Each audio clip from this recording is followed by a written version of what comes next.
सभी प्रेस के साथियों का हम कांग्रेस ऑफिस में स्वागत करते हैं। आज का जो मुद्दा है वो ये है कि कांग्रेस पार्टी जम्मू के 2 सीटों पे चुनाव लड़ रही है, आपको पता है, और पूरी इंडिया अलायंस की जो पार्टियां हैं वो हमें पूरा सपोर्ट कर रही हैं, सबके ताउन से लड़ रहे हैं। जहाँ तक 19 अप्रैल को जो चुनाव हुआ, जो वोटिंग हुई, और उधमपुर डोडा कठुआ कॉन्स्टिट्यूंसी में चुनाव हुआ, तो वहाँ बहुत अच्छा मतदान भी हुआ। हालांकि बहुत ज़बरदस्त बारिश रही। मेरा क्षेत्र भी वहीं पड़ता है, मैं वहाँ का वोटर भी हूँ, मनिहाल, और वहाँ भी 1 बजे तक बारिश रही। फिर 3 बजे 2 घंटे बंद होने के बाद 3 बजे से और शुरू हुई, तो कुछ थोड़ा सा फ़र्क पड़ा मतदान में, लेकिन ओवरऑल ठीक रहा। लोगों ने वोट डाला और मैं लोगों का दिल की गहराइयों से शुक्रिया अदा करता हूँ कि वो बहुत ज़बरदस्त तरीके से निकले, वोट डाला। उस पड़ती बारिश में हमारी महिलाएं निकली, हमारे बुज़ुर्ग निकले, हमारे नौजवान साथी निकले, और एक चेंज के लिए वोट डाला गया। आज पूरी प्रेस, मीडिया, एजेंसीज, लोग जानते हैं कि उधमपुर की सीट पे लोगों ने चेंज के लिए वोट डाला, और हम शुक्रिया अदा करते हैं लोगों का कि लोगों ने वहाँ पे बदलाव किया और बदलाव की राजनीति की। और वहाँ पे मुझे पूरी उम्मीद है कि चौधरी लाल सिंह जो है कामयाब हो गए हैं। वहाँ से उन्होंने वहाँ से इलेक्शन जीत लिया, कांग्रेस ने वो इलेक्शन जीत लिया है।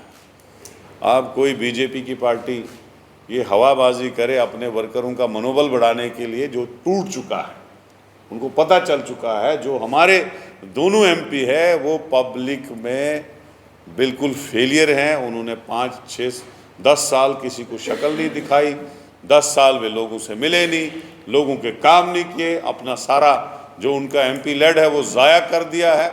जहां उन्होंने गोद पंचायतें ली थी, गांव लिए थे, वहां पे भी कोई काम नहीं हुआ। करप्शन बहुत ज़्यादा बढ़ा। उन्होंने लोगों की बातें पार्लियामेंट में नहीं उठाई। उनके टाइम में 200-200 साल की ज़मीनें छीनी गई, उनने बात तक नहीं की। उनके टाइम में हमारी स्टेट का स्टेटस छीना गया। दोनों ने, जुगल किशोर ने भी और जतिंदर ने भी, बात तक नहीं की। उनके टाइम में बेरोजगारी आसमान पे पहुंची, उन्होंने बात तक नहीं की। उनके टाइम में दरबार मुंह बंद हो गया, उन्होंने बात तक नहीं की। उनके टाइम में लोग जो 500 की बिल भरते थे 5-5 हज़ार तक पहुंची, उन्होंने बात तक नहीं की। उनके टाइम में रिक्रूटमेंट में इतने घोटाले हुए, उन्होंने बात तक नहीं की। उनके टाइम में यहाँ प्रॉपर्टी टैक्स जो है वो लग गया, वो असेंबली, वो गवर्नर एडमिनिस्ट्रेशन ने पास किया, म्युनिसिपल ने, बीजेपी की म्युनिसिपलिटी जहाँ थी उन्होंने पास किया, उन्होंने बात तक नहीं की।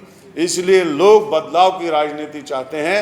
उधमपुर में चौधरी लाल सिंह को हमारे डॉक्टर जतिंदर सिंह के बदले लोगों ने जिता लिया है, और इंशाल्लाह मुझे पूरा यकीन है रमन बल्ला की भी वेव जम्मू में बन चुकी है। लोगों ने, जम्मू, सांबा और रियासी के लोगों ने जहन बना लिया है कि इस बार बदलाव करना है। जुगल किशोर ऐसा एमपी है जो पार्लियामेंट के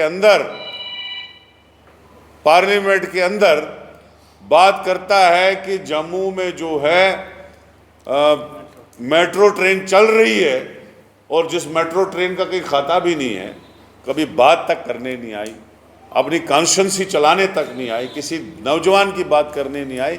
इसलिए लोगों ने बदलाव बनाया है। रमन बल्ला 24/7 लोगों के लिए अवेलेबल रहता है। सोशल वर्कर, पॉलिटिकल लीडर होने के बगैर सोशल लीडर है। जब कोरोना की हालत तबाही थी देश में भी और जम्मू के क्षेत्र में भी, तब हमारा पार्लियामेंट मेंबर नज़र नहीं आया। वो यही फिर रहा था, कह रहा था वेंटिलेटर हर जगह है, बाद में बोलता था ख़राब है। लेकिन रमन बल्ला जी लोगों से पैसे जोड़ के, खुद के जेब से, हमारे कार्यकर्ताओं से जेब के, लोगों के घर में सब्जी पहुंचा रहा था, आटा पहुंचा रहा था। मैंने ऐसा सोशल वर्कर कभी नहीं देखा। और जम्मू के लोगों ने मन बनाया है कि रमन बल्ला को इस बार पार्लियामेंट में भेजना है। तो इंशाल्लाह मुझे यकीन है कि 26 तारीख को जो वोटिंग होगी उसमें कांग्रेस जम्मू प्रोविंस की दूसरी सीट भी बड़े मार्जिन से जीतेगी। ये मैं दावे से कहता हूँ, इसलिए कहता हूँ कि लोगों का मन और लोगों का मूड हमने पढ़ लिया है। लोग अब भाजपा को भगाना चाहते हैं, यही नहीं बल्कि देश में भी। आप देखना चाहते हैं देश में भी जो इन्होंने 400 पार के नारे दिए थे या 370 पार के, उसकी हवा निकल चुकी है, पूरा मूड बदल लिया है। जो मोदी जी की भाषण होती थे पहले 2014 और 19 में लोग बड़े प्यार से सुनते थे, आज किसी को भाषण सुनने की इंटरेस्ट ही नहीं है। वो उधमपुर आए, किसी ने कोई रेस्पॉन्ड ही नहीं दिया उसके भाषण को, क्योंकि जो उन्होंने कहा वो पहले ही करना था, क्योंकि वो सत्ता में थे 10 साल, डेली वेजर परमानेंट नहीं हुए, कैजुअल लेबर परमानेंट नहीं हुए, यहाँ के केसीसी लोन किसी का माफ नहीं हुआ, किसानों को एमएसपी नहीं मिली। हमें पूरा यकीन था कि मोदी जी जम्मू और श्रीनगर में जो विकसित भारत की रैलियां कर रहे हैं उसमें बड़े बड़े ऐलान होंगे, लोगों के लिए होंगे। हालांकि सरकार जाने वाली थी, उस वक्त एंड के दिन थे, लेकिन नहीं किया, कुछ भी नहीं किया। अब आके लालीपाप दिखा रहे हैं, मैं स्टेट दूंगा। अरे कौन होते थे तुम चुने वाले, स्टेट दोगे? हमारी स्टेट थी। आपने किसी मैनिफेस्टो में बोला था आप स्टेट छीनोगे? पिछले वाले मैनिफेस्टो में नहीं बोला था ना। हमसे धोखा किया आप लोगों ने, वोट लेके हमारी स्टेट छीन ली, धोखा कर लिया। और आप बोल रहे हो देंगे। आप कौन होते हो? हम देंगे। अब हमारी इंडिया अलायंस की सरकार आ रही है, पहले ही हफ्ते में देंगे, जो ही आएंगे उसी वक्त देंगे। और स्पेशल स्टेटस छीन लिया। और हमने रेजोल्यूशन पास किया जब पीसीसी मीटिंग थी कि हम जो है जम्मू कश्मीर का जो कल्चर है उसको महफूज करेंगे, यहाँ का जो नौकरी है उनको महफूज करेंगे, ज़मीनें महफूज करेंगे। जो स्टेट सब्जेक्ट में था, जो महाराजा ने 1927 में दी थी, उसमें हमने कहा था, महाराजा ने इसीलिए स्टेट सब्जेक्ट दी थी। अगर कोई ज़मीन खरीदता था स्टेट सब्जेक्ट लगती थी, कोई नौकरी का फार्म भरता था स्टेट सब्जेक्ट लगती थी।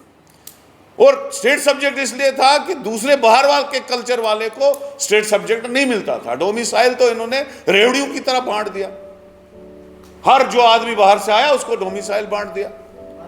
तो इसलिए कांग्रेस कहती है हम यहाँ का कल्चर भी महफूज करेंगे, हम यहाँ का नौकरियां भी महफूज करेंगे, हम यहाँ की जो है ज़मीनें भी महफूज करेंगे, और साथ में स्टेटहुड वापस देंगे, असेंबली इलेक्शन करेंगे, हम यहाँ का दरबार मुंह बहाल करेंगे, स्मार्ट मीटरों को उखाड़ के तवी में फेंक देंगे, लोगों को राहत देंगे, किसानों का लोन माफ करेंगे।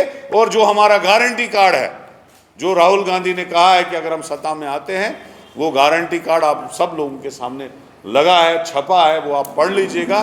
कांग्रेस जो है लोगों की और गरीबों की सरकार है और गरीबों का ख्याल रखती है। शुक्रिया। कोई